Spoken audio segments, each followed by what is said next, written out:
Hi. നമ്മള് സൂര്യനെല്ലി പോവാണ്. സൂര്യനെല്ലി പോണ യദുവിനും അച്ചുവിനും മിടുവിനും എൻ്റെ എല്ലാവിധ ആശംസകളും. ഞാൻ സൂര്യനെല്ലി പോകുന്നത് ഹോസ്റ്റാഡിൽ പോകാനാണ്. എനിക്കിന്ന് മാഗിയുടെ ഷൂട്ടുണ്ട്. ഷൂട്ട് ചെയ്യുന്നത് ആരാന്ന് ഇങ്ങോട്ട് റിവീൽ ചെയ്യാൻ പറ്റുമെന്ന് അവനോട് ചോദിച്ചു നോക്കട്ടെ.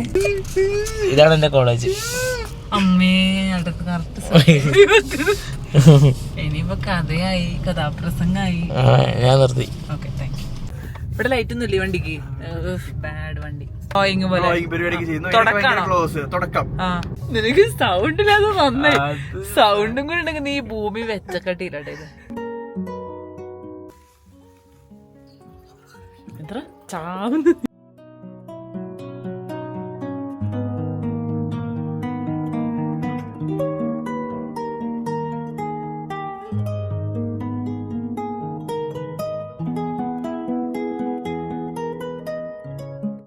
തെറ്റാണ് അവനോട് എന്നോട് ഇരിക്കാതെ.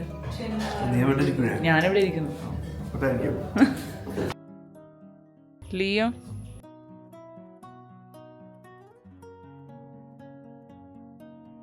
Leo hi. ഞാനിപ്പോൾ സൂര്യനെല്ലിയിൽ ഹോസ്റ്റലിലുള്ളത്. ഞാനൊരു ഷൂട്ടിൻ്റെ ആവശ്യത്തിനാണ് ഇങ്ങോട്ട് വന്നത്. എനിക്കിഷ്ടമാണ് ഈ സ്ഥലം. ഭയങ്കര റീസെറ്റ് ചെയ്യുന്നൊരു സ്ഥലമാണ് എന്നെ.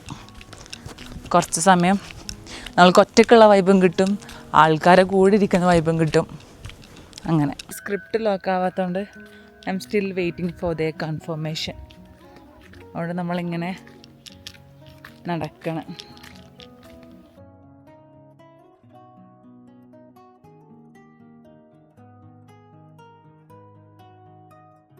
ഇവിടെ വരുന്നു എൻ്റെ ഫ്രണ്ട് സ്വാതി സന്തോഷ്. ഇതിവിടെ വരുന്നു ശ്വേത സന്തോഷ്. ഗൈസ്, രണ്ട് വഴിപോക്കനാണിത്.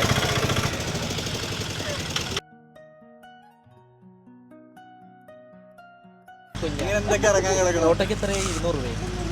എവിടെ മൂലം വരും?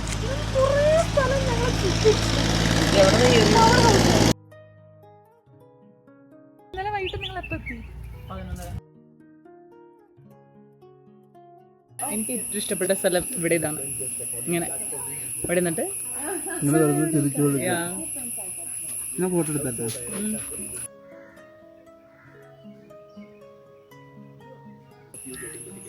ഹായ് പറ. ഇത് സ്വാതി, ഇത് ശ്വേത.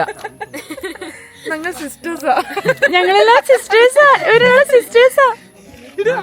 മിഥിലാജ്, കൃഷ്ണൻ. കൃഷ്ണേട്ടാ, ഞാനിങ്ങനെ ഈ വൈബ് എൻജോയ് ചെയ്ത് നടക്കുന്നത് നോക്കണ്ട. ഫുള്ള് ലോസ്റ്റ് ആയിട്ടിരിക്കുന്നു. സ്ക്രിപ്റ്റ് ലോക്കായിട്ടില്ല. എനിക്ക് ഇന്ന് തന്നെ ഇത് കംപ്ലീറ്റ് ചെയ്യുന്നതാണ്. കാരണം വെച്ചാൽ നമുക്ക് സ്റ്റേ ബാക്ക് ചെയ്യാൻ പറ്റില്ല. ഇവിടെ ഫുൾ ഒക്യുപ്പൈഡാണ്.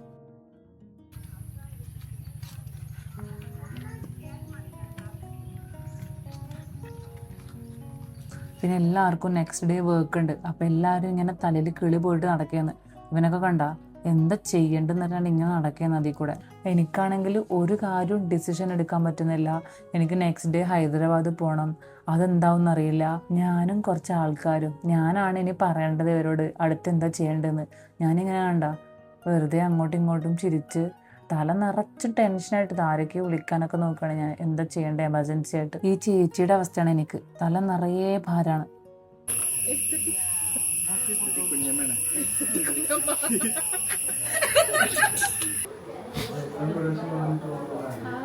ഇവർ നമ്മൾ ഇമ്പോർട്ട് ചെയ്ത ആർട്ടിസ്റ്റുകളാണ്. ഇത് അയർലൻഡിൽ നിന്ന് ഇമ്പോർട്ട് ചെയ്തത്, ഇത് ആലപ്പുഴയിൽ നിന്ന് ഇമ്പോർട്ട് ചെയ്തത്. ഓക്കെ, അങ്ങനെ ഞങ്ങൾ ഷൂട്ട് തുടങ്ങി.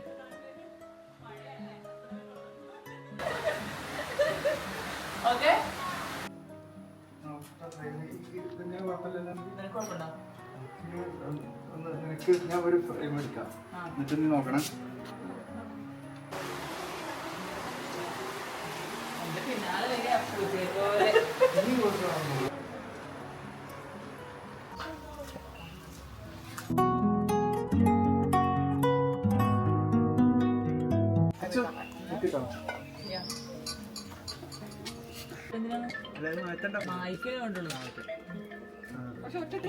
ഇതിന്റെ ഒരു ക്ലോസ് എടുത്ത് വെക്കണ്ടേ അവളുടെ സജഷൻ അല്ല. ഉണ്ട്. അത് വായിക്കാൻ കിട്ടില്ല, അവിടെ ഉള്ളത് അറിയാം.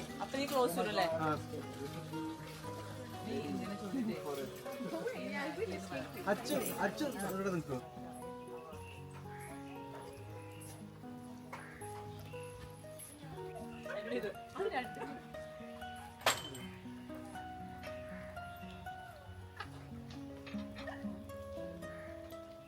ഡെയിലി റൈസായി. അപ്പൊ ഇതിന്റെ ഒരു ക്ലോസ് കാണിക്കണ്ടേ? ഇതിലെന്താ എഴുതിക്കണേ? നിന്നിട്ടല്ലേ എങ്കിൽ പറയാൻ പറ്റുള്ളൂ അല്ലേ?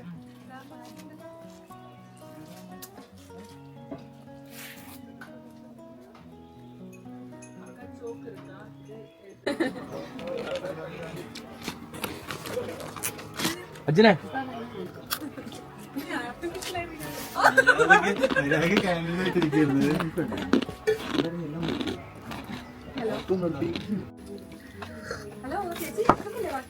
ഏതെടുത്താല് എന്തുല്ല കഴിഞ്ഞ്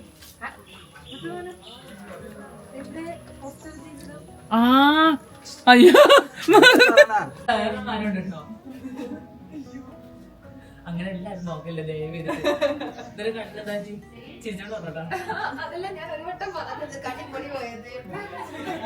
പിന്നെ സ്വാതി, ഞാൻ ഇവളെ ശരിക്കും ആദ്യം പരിചയപ്പെടുന്നത് തന്നെ ഇവിടെ തന്നെയാണ്.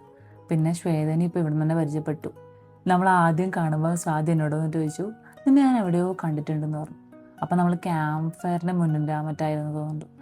അപ്പം ഞാൻ പറഞ്ഞു, എന്നെ എവിടെയും കാണാൻ ചാൻസ് ഒന്നുമില്ല, അങ്ങനെ ഒരാളല്ല, ഞാൻ അങ്ങനെ ഒരാളേ അല്ല എന്ന് പറഞ്ഞു. അപ്പോൾ അത് നമ്മൾ കുറേ സംസാരിച്ച് എന്നിട്ട് പിറ്റേ ദിവസത്തെ എൻ്റെ അടുത്ത് ഓടി വന്ന് ഭയങ്കര എക്സൈറ്റഡ് ആയിട്ട് ഓടി വന്നിട്ട് പറഞ്ഞു, എടി ഞാൻ നിന്നോട് പറഞ്ഞല്ലേ നിന്നെ ഞാൻ എവിടെയോ കണ്ടിട്ടുണ്ടെന്ന്, എനിക്ക് നിന്നെ അറിയാമെന്ന്. എന്നിട്ട് നീ അനശ്വരയുടെ സിസ്റ്റർ അല്ലേ, എനിക്കറിയാം നിന്നെ എന്ന് പറഞ്ഞു. എന്നിട്ട് കുറേ ചിരിച്ചു. ഇവർ രണ്ടുപേരും എൻ്റെ അനുവിൻ്റെ റീൽ എപ്പോഴും അയക്കും, ഭയങ്കര കണക്റ്റഡ് ആണെന്നൊക്കെ പറഞ്ഞു. അനുവിൻ്റെ ബർത്ത്ഡേക്ക് ഞാനിടുന്ന വീഡിയോ നോക്കിയിരിക്കും അങ്ങനെയൊക്കെ പറഞ്ഞു. അങ്ങനെ നമ്മൾ ഒരേ സംസാരിച്ച്. അപ്പം എനിക്ക് ഫസ്റ്റ് ഡേ തൊട്ട് സ്വാതിയോടെ ഫീൽ ചെയ്തതെന്ന് വെച്ചാൽ ഭയങ്കര ജെന്യൂനായിരുന്നു സ്വാതി എൻ്റെ അടുത്ത്. നമ്മൾ അന്ന് ഒരു ദിവസത്തേക്ക് ഞാനും ഇതും പോയിട്ട് നമ്മൾ 2 days എക്സ്റ്റെൻഡ് ചെയ്തു, അതും സ്വാതിയുടെ കൂടെ. എന്നിട്ട് നമ്മളെല്ലാവരും ഒന്നിച്ചാണ് തിരിച്ചു വന്നത്. ഞാൻ വിചാരിച്ചേ ഇല്ല ഞാനും സ്വാതി ഇത്രയും കണക്റ്റഡ് ആവും, നമ്മളിപ്പോഴും കാണുന്ന ഒരാളാവും, ഇവളെൻ്റെ ക്ലോസ് സർക്കിളിലാവും, ഒന്നും ഞാൻ അന്നേരം എക്സ്പെക്റ്റ് ചെയ്തേ ഇല്ല. അതും ഞാൻ വളരെ സ്ട്രെയിഞ്ച് ആയ ഒരു സ്ഥലത്ത് നിന്ന് പരിചയപ്പെട്ട ഒരാളായിരുന്നു സ്വാതി. എനിക്കിപ്പോൾ സ്വാതി എന്ന് പറഞ്ഞാൽ ഒട്ടും കോമ്പറ്റീഷനൊന്നും ഇല്ലാതെ ഭയങ്കര മോട്ടിവേറ്റ് ചെയ്യും. നമ്മളിപ്പോൾ എന്ത് ചെയ്യുകയാണെങ്കിലും സ്വാതി 200 നമ്മളെ മുന്നിൽ ഇങ്ങനെ വോൾട്ടേജിലിരിക്കും. എന്താ ചിന്ത ചെയ്തോ ഞാൻ ഫുൾ സപ്പോർട്ട് എന്ന് പറഞ്ഞിട്ട്. ഞാനിങ്ങനെ ഇവരെ രണ്ടാളും ഒന്നിച്ചാണല്ലോ. അപ്പം ശരിക്കും എനിക്ക് അനുവിനെ കുറേ മിസ് ചെയ്ത്. അനുവും കൂടി ഉണ്ടായിരുന്നെങ്കിൽ നല്ല രസമായേനെ എന്നൊക്കെ എനിക്ക് തോന്നി. എനിക്ക് ഷൂട്ട് കഴിഞ്ഞപ്പോൾ ഇവർ രണ്ടാളല്ലാതെ വേറെ ആരും അവിടെ എക്സ്പെക്ട് ചെയ്യാൻ പറ്റുന്നുണ്ടായില്ല. ബെസ്റ്റായിരുന്നു ആ സമയം. ഭയങ്കര ലൈറ്റാക്കി ഇവര്.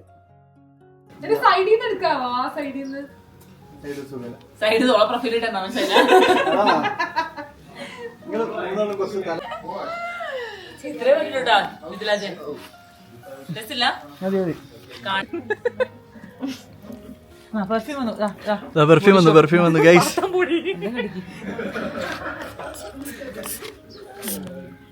അയ്യോ ചോര, എന്റെ ചോരയല്ലേ പോകുന്നത്. അയ്യോ കാണാൻ പറ്റുന്നില്ല. കാണണ്ട, തലറങ്ങി വീണു. പോയോ? കത്തിക്കല്ലോ, കത്തിച്ച തീ കത്തും, ഇതൊരു കാല് കത്തും. ചേടാ ഇത്ര പെട്ടെന്ന് പരിപാടി സമാപിക്കുമെന്ന് വിചാരിച്ചില്ല ഗൈസ്. ഇത് 2 വാക്ക് അട്ടയെ കുറിച്ചിട്ട് ഇത് എന്ത് ചെയ്യും? റിസോർട്ട് കത്തിക്കോ നീ. അത് ഇനി ഇത് യദുവിന്റെ POVs ആണേ.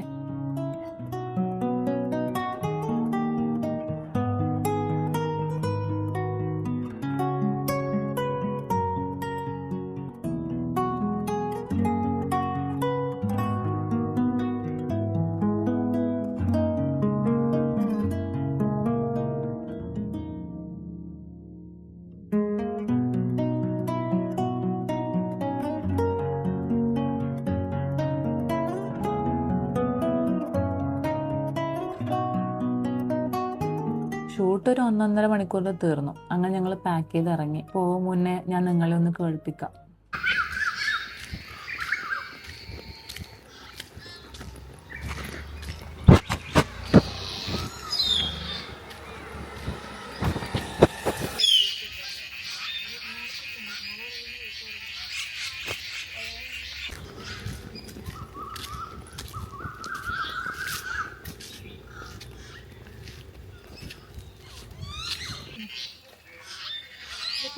ഈ സൗണ്ട് എനിക്ക് ഭയങ്കര ഇഷ്ടമാണ്.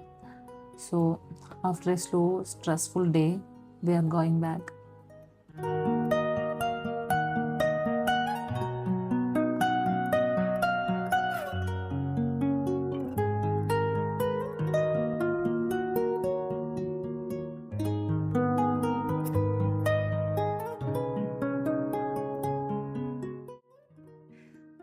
And see you somewhere.